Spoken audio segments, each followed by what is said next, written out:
yung ahensya, yung road board na ginagawang gatasan ng mga politiko, ginagawang gatasan ng mga opisyalis ng gobyerno.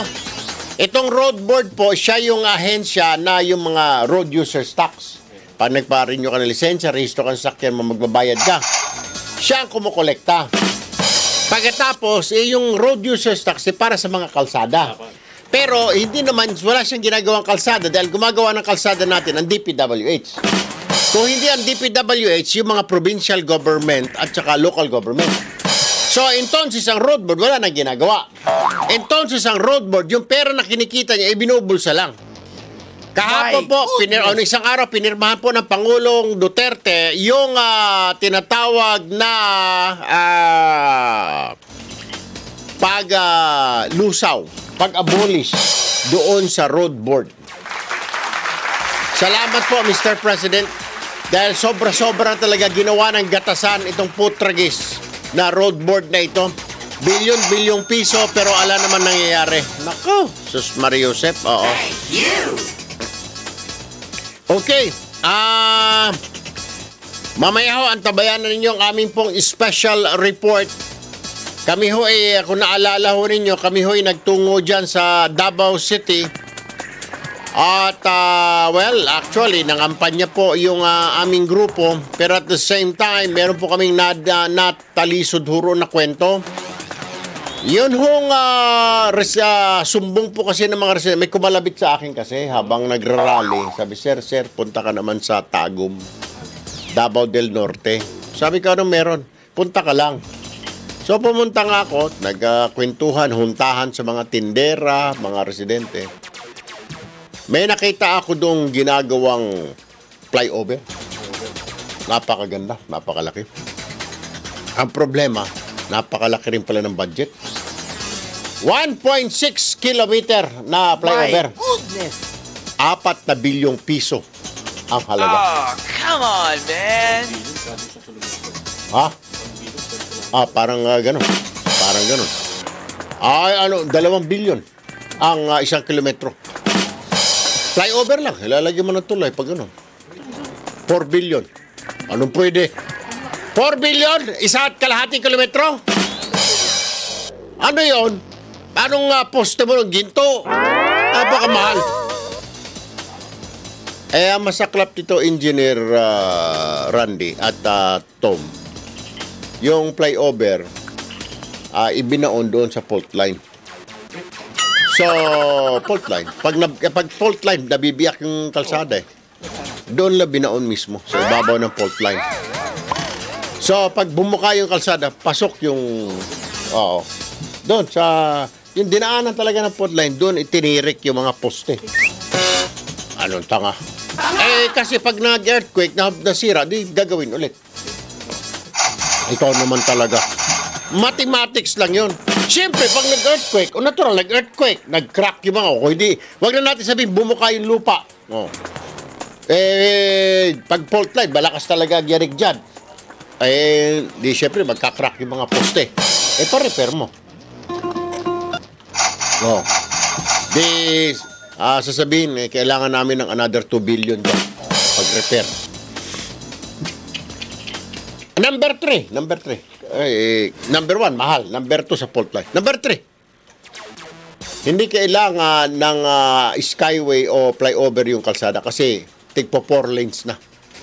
4 lanes papunta. Para kasi laki na ng EDSA. Ilan lang naman ang sasakyan sa Tagum. Hindi naman Metro Manila, hindi naman EDSA. 4 lanes papunta, 4 lanes pabalik. Ngayon, pasensya na ha, kanina ho, nawala tayo sa ere kasi nagka-brown out. Alright, tuloy-tuloy tayo bayan. Oras po natin sa buong kapuluan, alas 10:39 na ng umaga, syempre. Araw po ngayon ng Wednesday, 20 ng Marso 2019.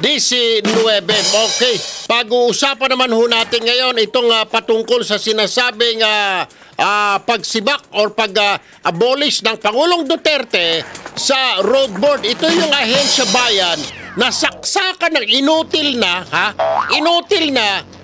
ay ginagawa pang gatasan ng mga politikong source ng korupsyon.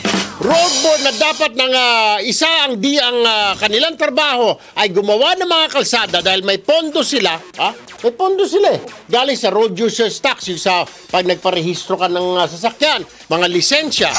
Pero may nakita ka na bang kalsada pinagawa ng road board?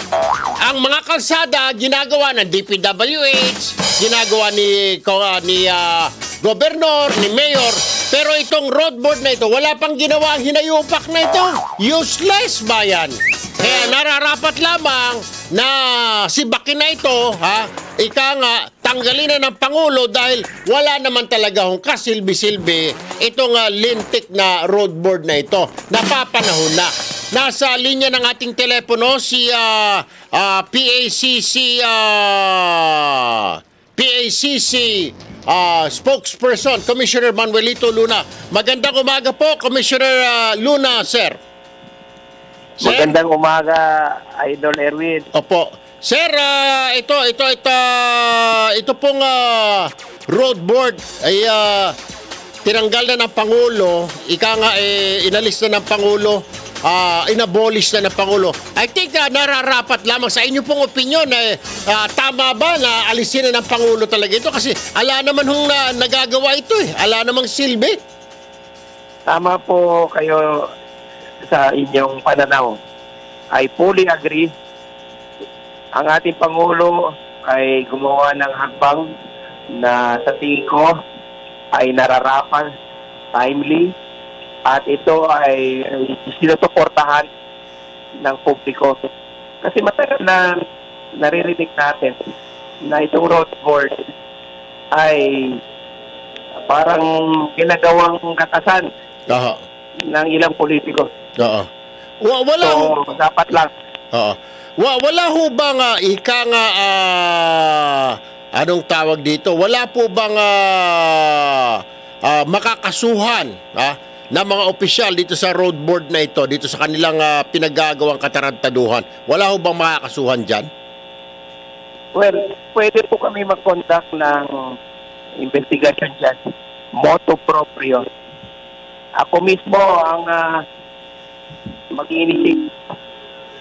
Kahit wala pa tayong personality na pwede ibang tinito. Pero dahil sa... Sir, sandali po. Tawagan po namin kayo. Napuputol ho kayo. Tatawag ho kaagad kami ngayon. Sandali lamang, sir. Meron daw update. Ano ba itong update na ito? O may update daw Ano ba yung mag-update daw? Mayroong ano ba ito? Mayroon daw findings. Naku, maganda ito. Mukhang maganda itong to sedition yata. May findings. Oo. Okay. Alright. Nagbabalik po si Commissioner Luna. Sir, go ahead. So, magpa-file po kayo ng mag-iimbestiga kayo kung nararapat lamang na kasi ganun-ganun na lamang ba? Ang dami mga nawalang pera, ala namang kalsadang nagawa, siguro it's just proper na panagutin o tanungin ng mga ito saan napunta yung pera ng sambayanan, Commissioner. Tama po kayo. I will personally initiate the investigation dito bilang kawani ng gobyerno na miyembro ng corruption bill. Kasi hindi pwede na isara na chapter ng group ng road na walang accountability. Correct. So siguro napapanahon na rin that after the abolition ng ating Pangulo Duterte, kami ay mag-initiate ng investigation dito. Kasi nga naman sir, billions yung pera tapos sus Mariosep, ala naman ho nangyari mga kalsada natin, ang papangit naman. I mean, at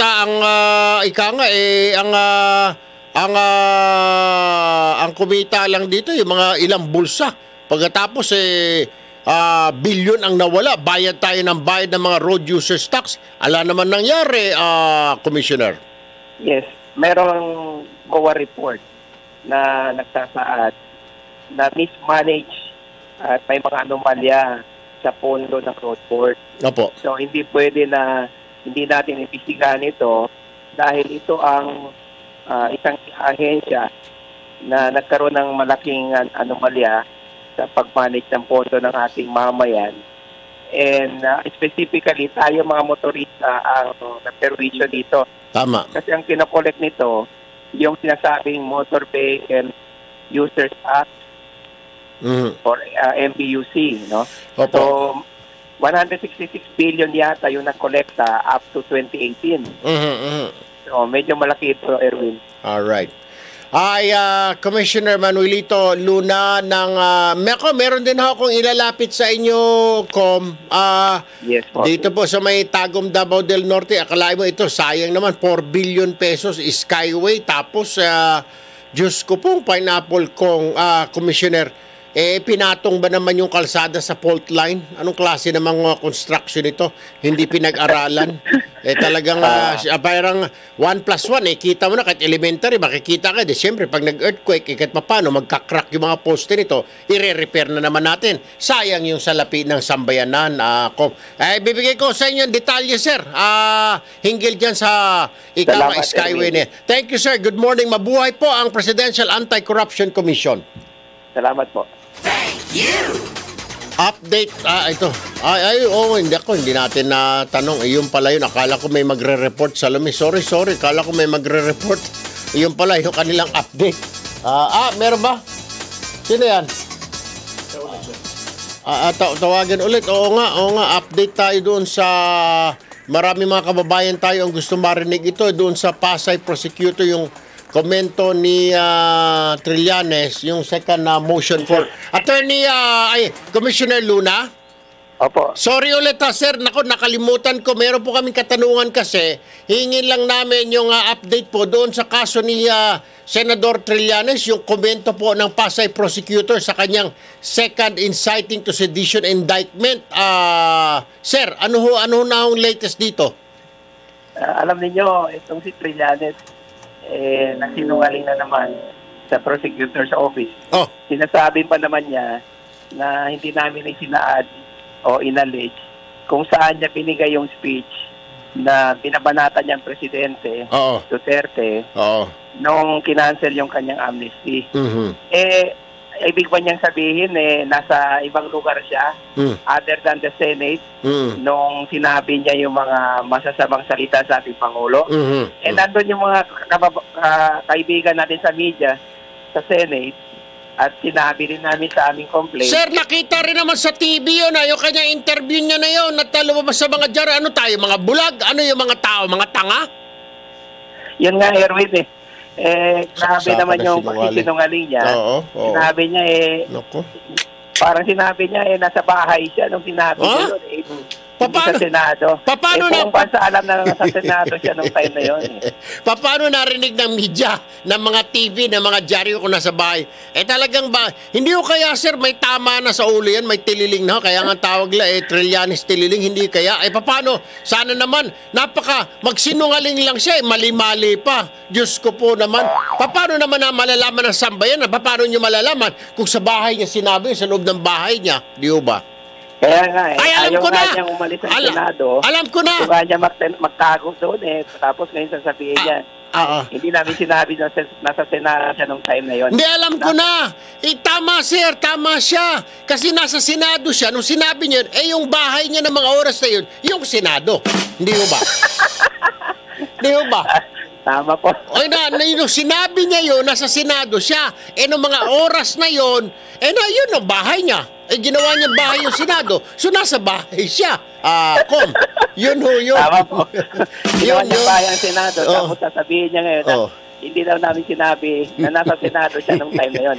Kahit tawagin natin yung mga kaibigan natin sa media, lahat magsasabi na nasa Senado siya nung panahon na yun.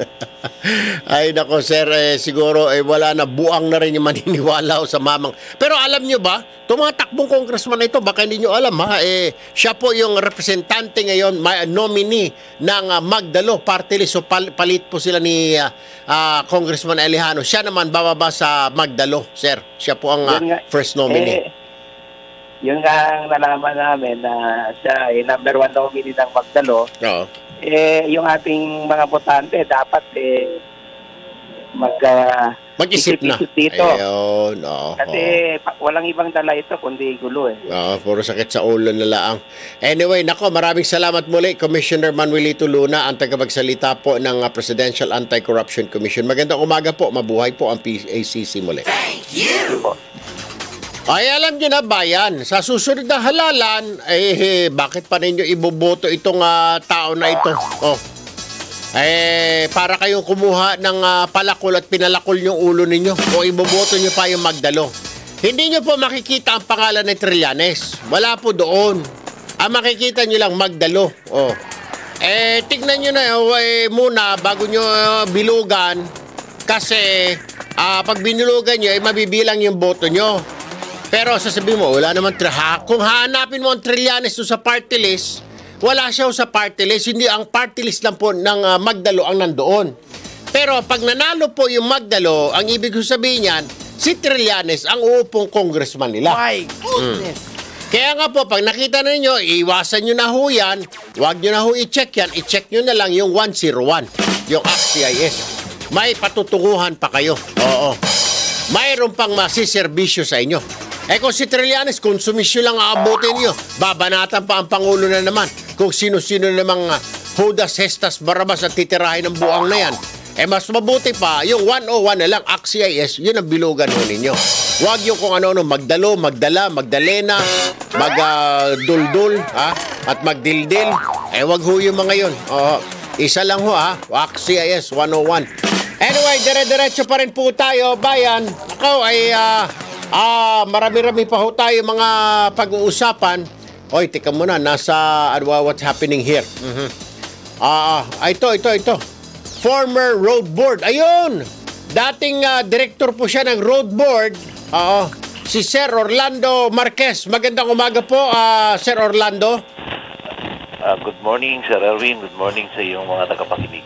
I don't know kung tama itong word ko na justice is served or ano ba talaga at kahapon ay isang araw pinirma na ng Pangulo at nabuwag na nga itong road board na dati mong isa ka sa mga miyembro ng board na ito na tingin ng karamihan source lang ng korupsyon, ginawa-gawang gatasan ng mga opisyal itong road board, Sir Orlando. Ano po reaksyon nyo rito sa pag-abolish ng road board?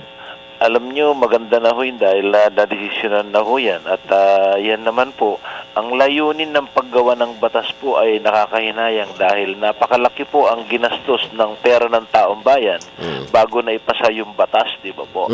Na napakaganda ang pagkagawa ng batas dahil nga dun sa economic impact ng ating road user stocks ay para sa kabutihan at ikagaganda ng ating public service lalo na sa transportasyon, Sir Erwin. Dahil nga yung asphalt overlay, pag ito po ay na-implement ng tama, ay napakaganda dahil yung ating tinatawag na lifetime warranty ng ating gulong, nimbis na magamit mo lang yan doon sa tinatawag naman na simentado ay magamit mo 1 taon, samantala kung aspaltado ay magagamit mo minimum of 3 years. Ang problema naman kasi, Sir Orlando, pag asphalt naman, nadaanan ng truck at nadaanan ng baha, wash out din yung asphalt mo. Asphalt ka na naman ng asphalt, di ba? Depende kasi sa klase, Sir Erwin, kasi meron tinatawag na klase ng timplada, kung tawagin natin. Pero Sir, maiba tayo. Marami ho kasi, matagal, kaya inabolish daw ng Pangulo ito, nagiging source po ng korupsyon. Ala naman hong yung mga kalsada, DPWH or provincial government o yung mayor, office of the mayor ang gumagawa at hindi naman talaga masyado ang road board, Sir. Tama ka dyan, Sir Erwin. Tama yung sinabi niyo po. Dahil nga naging source of corruption, dahil yung district engineer, pagka tinawag nung isang kongresista o isang mambabatas o governor, yung isang district engineer, anong gagawin niya? Susunod lamang po yun. Dahil pag hindi sumunod, anytime na rekomenda siya doon sa director o regional director o secretary, pwedeng ilipat ka agad. Nako, yun ang problema. So I guess hayaan na lang ho siguro. May tama na rin ho siguro itong nangyari na ganito at Pangulo na mismo ang pawalang ika nga bisa nitong road board na ito. Pero kung kayo tatanungin, maganda mainam ba na wala nang ganito or magtayo na lang ng ibang ahensya kaya? Kasi kung ganito naman pala, mangingialam ang mga congressman, mangingialam si ganito, kawawa naman ho yun nasa baba, Sir Orlando. Tama kayo, Sir Erwin, dahil unang-una ho ang ating Pangulo, tinitingnan niya talaga kung saan yung talagang mamenos yung pera na dapat mai-deliver sa taong bayan.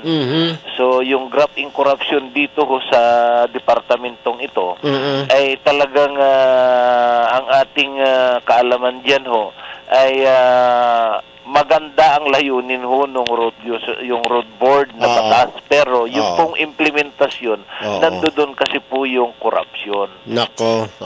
Kaya Sir Erwin, salamat po sa inyong pagtawag. Salamat din po sa panahon na pinaunlak niyo po sa amin, Sir Orlando Marquez. Yung dati mong ini-interview, Sir Erwin, kung maalala mo yung pinupuntahan pa kita sa bagong-bago pa yung opisina mo sa Mandaluyong tungkol sa aircon jeep. Ako yung inventor designer kasi ng aircon jeep natin. Ay, salamat po. Salamat, Sir Orlando Marquez. Magandang umaga po at mabuhay po kayo, Sir. Salamat, Sir Erwin. Mabuhay ka.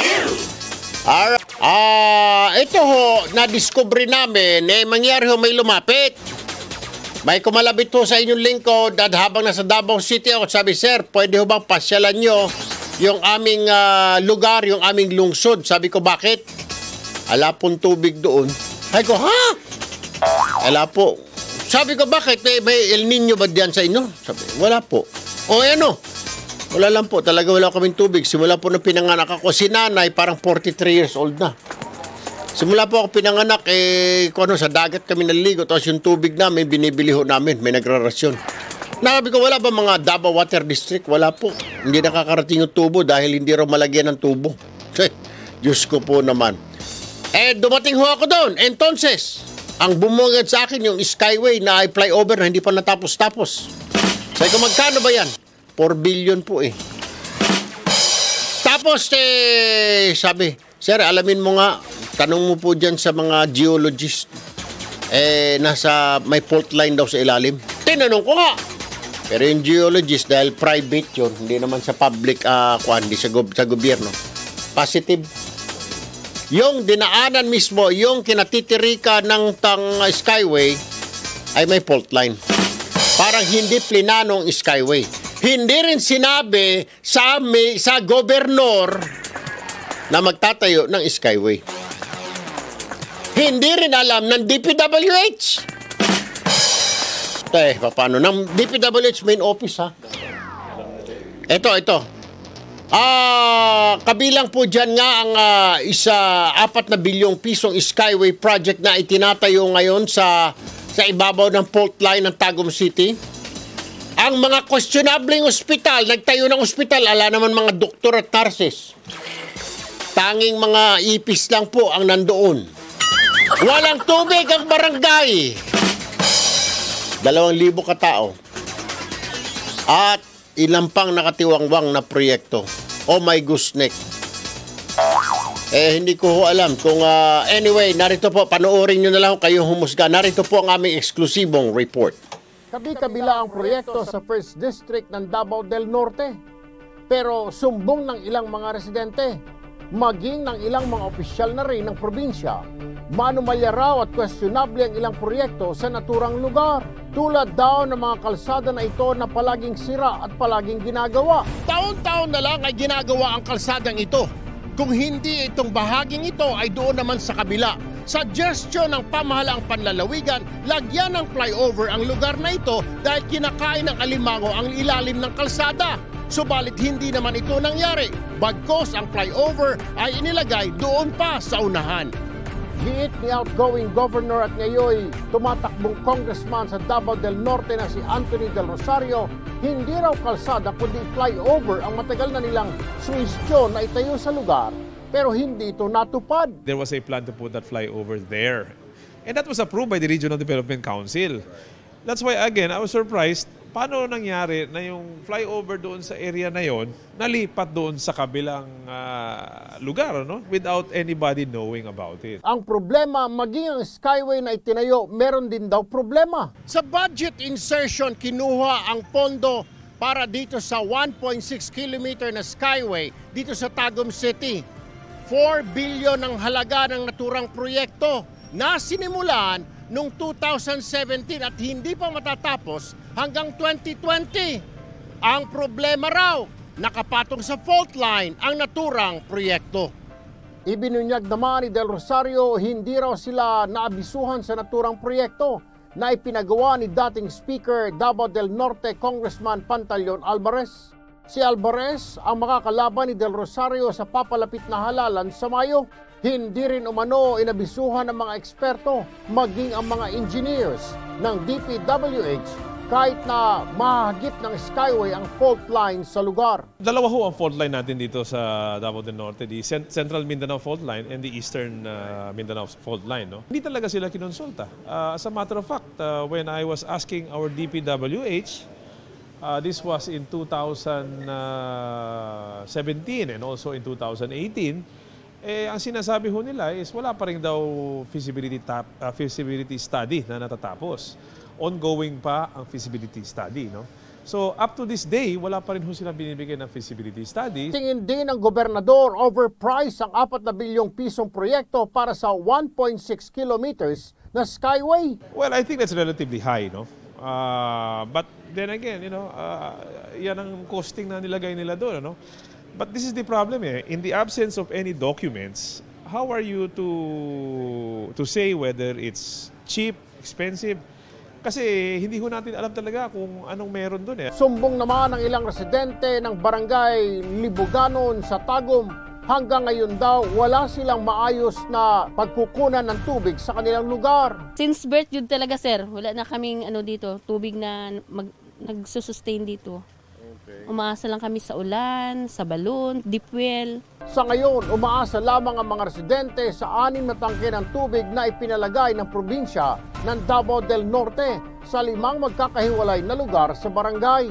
Git naman ng mga residente, sawa na raw sila sa mga pangako ng politiko sa kanilang lugar. Kung sino yung mag-put up dito ng tubig na mag-sustain sa amin dito, yun talaga yung gusto nila. Yun nga yung dinadaing namin palagi sa kanila, sir, kung may mga open forum, yung mga, yun talaga yung sinasabi namin na sana malagyan dito ng water piping na tubig na makasustain sa lahat ng tao dito. Pero wala man, sir, hanggang pangako na napapako lang. Inginuso naman ng ilang mga residente ang ginagawang ospital na ito sa bayan ng San Isidro sa Davao del Norte.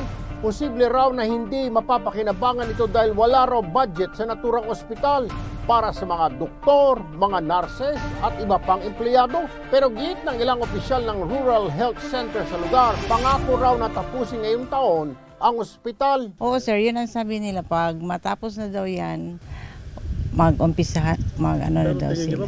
Minamadali ni congressman yan para maumpisahan agad. Sa bayan naman ng Nucorella, mahigit 15 taon na raw nakatiwangwang at hindi napapakinabangan ang isang mechanical dryer para sa mga magsasaka. Mahigit 1 taon lamang daw ito nagamit at nung masira na ay hindi na naipagawa. Sira na noong 2003 pa. Hindi kasi maraming gastos ang nagload, hindi sila gumagana kasi kansi. Erwin Tulfo, Radyo Pilipinas. Yan bayan, dyan na pupunta ang mga buwis natin. Oy nako, nasa linya na ng aming telepono si Congressman Pantaleon Alvarez, dating House Speaker po. At siya po yung tumatayong current congressman ng 1st District ng Davao del Norte. Magandang umaga, maayong buntag kanimo, Congressman Alvarez, sir. Hi, Erwin. Maayong buntag. Sir, 2 days ago, over the weekend, actually, nagkita pa tayo dyan po sa Davao. And then may kumalabit po sa akin at residente, ang reklamo niya lang actually, yung tubig. Alaro silang tubig doon na sa Tagum City, doon sa barangay Libuganon, yata yun. So pumunta ko kami, we found na talagang alangan silang tubig. Tapos, nakita na rin namin yung flyover doon na 1.6 kilometers. Sir, ano ho reaksyon nyo rito? Dahil sinasabi po ni Governor Del Rosario na mukhang overpriced ho. At sabi naman ng isa pong geologist na ayaw na hong humarap sa camera sa takot siguro dahil away politika raw ho ito, ay nasa ibabaw raw ng fault line yung pinapatayong skyway or flyover na pinunduhan po ng pondo ninyo, Congressman Alvarez, sir. Ganito yan, Erwin. Sige po. Una-una, yung tungkol doon sa tubig sa barangay, no? Yung, Opo. Yung mga barangay na yan, Libuganon, Busaon, yan talaga, mahirap ang tubig dyan. Kasi pagka merong nahukay dyan na tubig, kulay dilaw, maalat-alat. So, ang ginawa namin dyan, nagpalagay kami ng stainless na tangke at dinadalhan sila ng tubig ng aming yung City Hall. Ngayon, hinaantay pa kasi natin yung merong private sector yata yan na nakakuha ng kontrata para sa bulk water supply. So, hanggat ma-install lahat yun, may mga areas talaga sa Tagum na hindi talaga maganda yung tubig. Sir, siguro pakisabi po doon sa mayor po ng Tagum City, ay tama ho, may delivery nga raw. Pero sir, once a week lang eh. Kaya sabi ng mga tao, once a week lang ba kami maliligo, Mr. Tulfo? So, baka pwedeng dalas-dalasan naman daw, sir. Baka po pwedeng 3 times a week kasi once a week lang dumarating yung delivery truck ng City Hall, sir. Sige, pagsabihan ko, Opo. Erwin. Yes, sir. Ngayon, yun naman sa flyover. Okay. Opo. Unang-una, mga 1 kilometer yan. Tapos, pangalawa, yung tungkol sa fault line, ginawan kasi, bago yan binigay ng DPWH, gumawa sila ng pag-aaral dyan. So, siyempre, I suppose na ginawa nila yung homework nila kung talagang nasa fault line yan. Pero itong alignment na yan yun ay national road. Kung saan talagang matraffic yung intersection na yan. Dahil lahat ng vehicles papuntang Compostela Valley, papuntang Butuan, Surigao, diyan talaga dumadaan. Tapos yun namang papuntang intersection na, papuntang Mati, papunta doon sa inyo, sa Manay, diyan din dumadaan, nagkakasalubong. Kaya sobra talagang traffic diyan. Ngayon, yung tungkol naman sa overpricing, ay hindi ko rin talaga alam yan dahil DPWH naman yung nagpabid niyan at sila din yung nag-estimate. Ang problema kasi dito kay Governor Del Rosario, ang matagal na niyang tinututulan yan dahil nagsabi sa akin ng sekreto yung kontraktor na humihingi ng porsyento. Nasanay ngayon, sabi ko naman, alam mo, hindi nga ako humihingi dyan kahit na ako ang tumulong para magkaroon ng proyekto at alam ng kontraktor yan. Ngayon, siya, gusto niya, dadaan pa rin sa kanya. Kahit nagsiya ay gobernador, ayun ay national project na yan. Pero hindi po yan pinunduhan sa pundo ko sa distrito. Sir, matanong ko lang, bakit hindi po naabisuhan, sir, ang lokal na pamahalaan? Parang hindi raw sila naabisuhan yata, pati yung Provincial Disaster Risk Reduction Management dahil yan ay nasa ibabaw ng fault line. Parang sinikreto raw, umano. Alam mo, Erwin, actually ang may request niyan si Mayor Dahil nga sobrang traffic yung intersection na yan. Alam mo, lahat ng tao sa Tagum City ay welcome yung project na yan. Si Governor lang talaga yung may problema. Okay. Hindi naman nila sinasabi bakit doon sa Panabo yung intersection papunta sa mga sagingan nila. Bakit yun? Nilagyan ng flyover? Sagingan lang yun, ha? Yung mga truck nila na nag-cross papunta sa pier.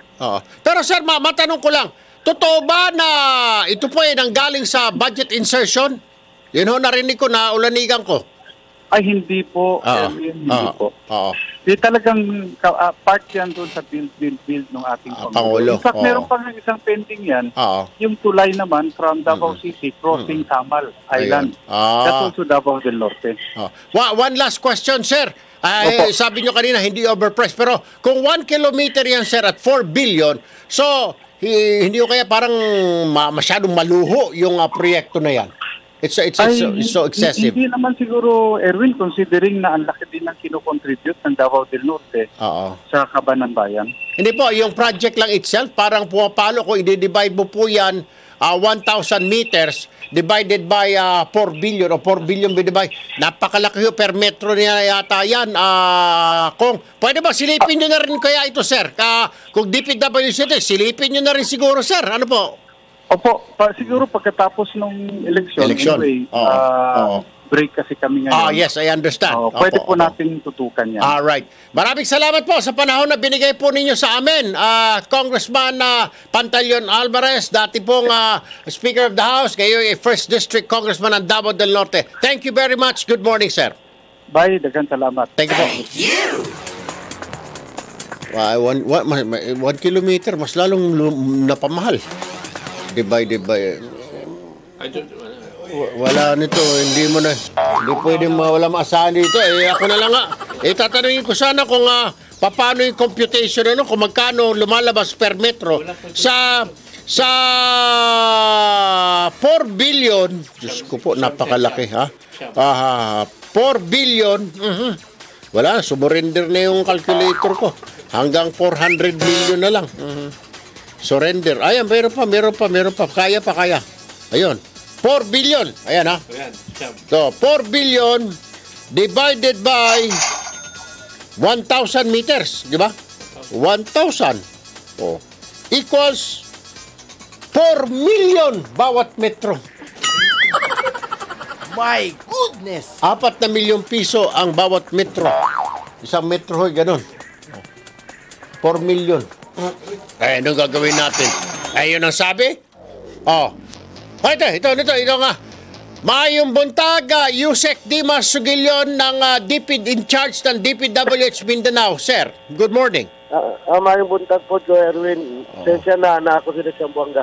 Ay, okay lang. Live ta sa Radyo Pilipinas, sir, sa Facebook.